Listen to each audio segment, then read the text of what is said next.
The man whose 2 wives died.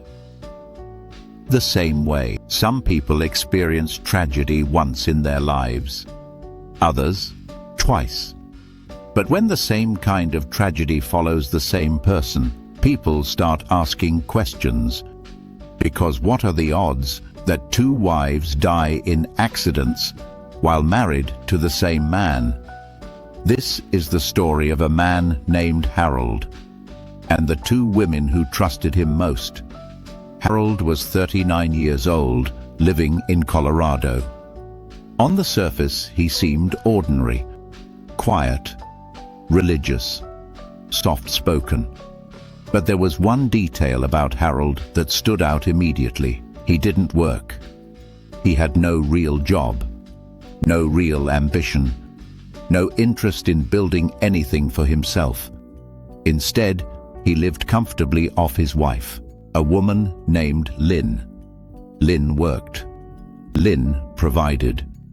Lynn kept their life stable. Harold simply existed inside it. And after a while, that wasn't enough for him. In 1995, Harold made a decision, one that would change everything. Behind Lynn's back, he quietly took out a life insurance policy on her. $600,000. Then, not long after, the 2 went out for dinner one evening. Nothing unusual, nothing dramatic, just a normal night for a married couple driving home together, until their car developed a tire problem. According to Harold, one of the tires looked low, so he pulled over to fix it. Lynn stood beside him, helping as he worked, holding tools, handing him lug nuts. Then, Harold claimed, one of the lug nuts rolled underneath the car. Lynn bent down to retrieve it.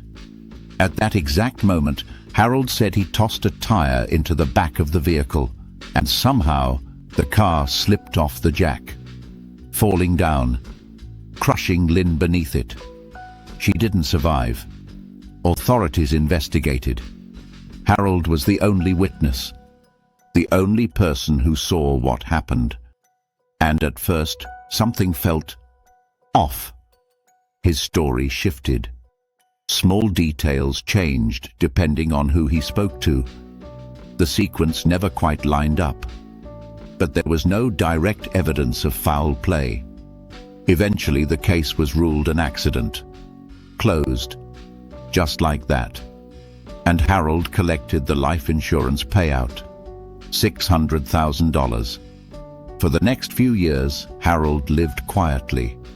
No job, no pressure, no suspicion.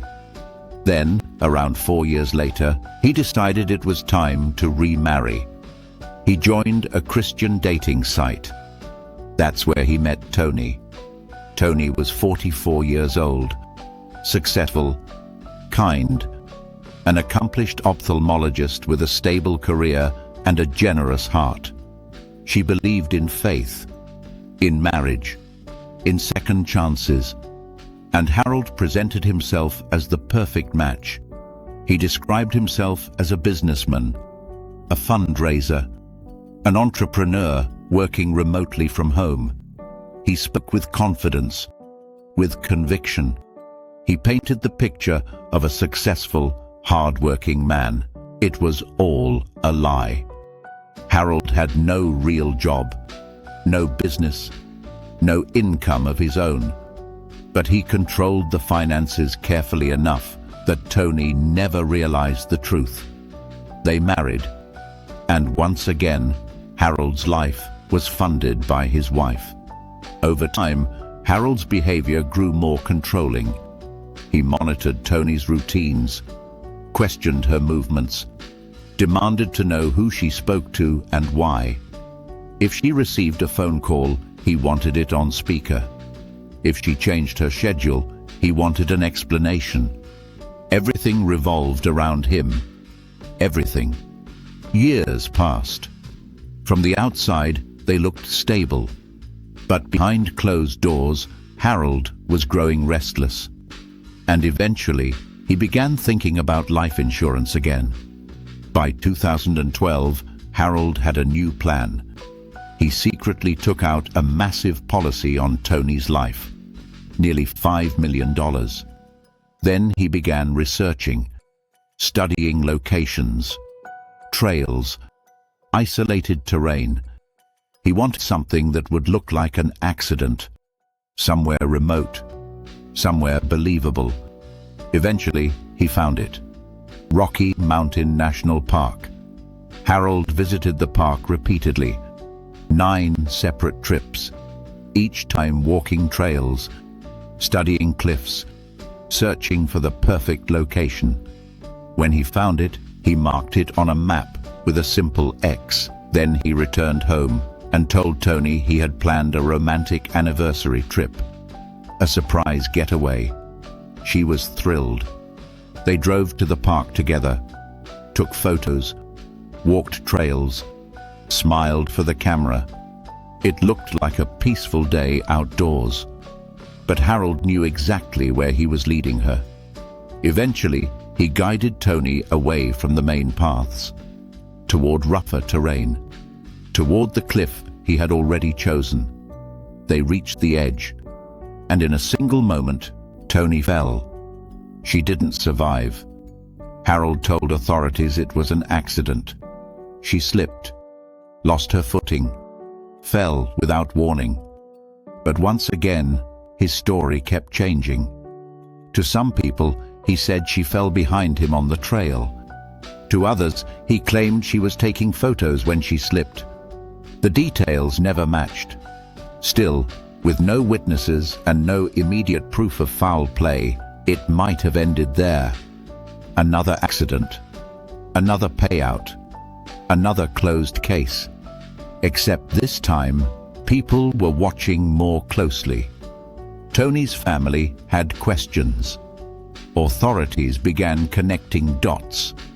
2 wives, 2 accidents, 2 large insurance policies. Then something else happened. Police began receiving anonymous letters, phone calls, tips urging them to look deeper into Tony's death. 17 separate messages. Who sent them was never fully confirmed. But the pressure worked. Investigators reopened the case.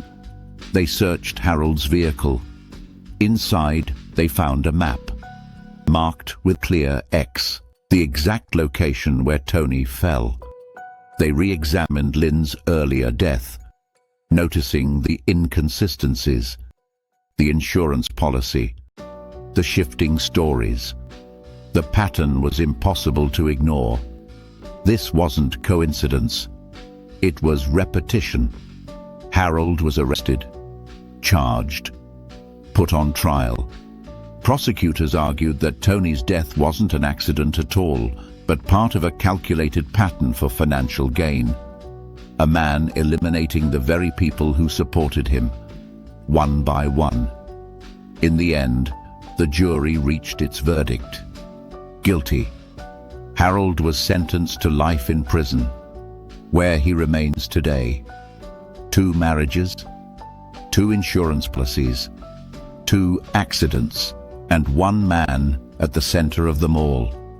Some crimes are loud, chaotic, immediate. Others move quietly, patiently, hidden behind routine and normalcy until the pattern finally reveals itself. This is Whispers of Crime.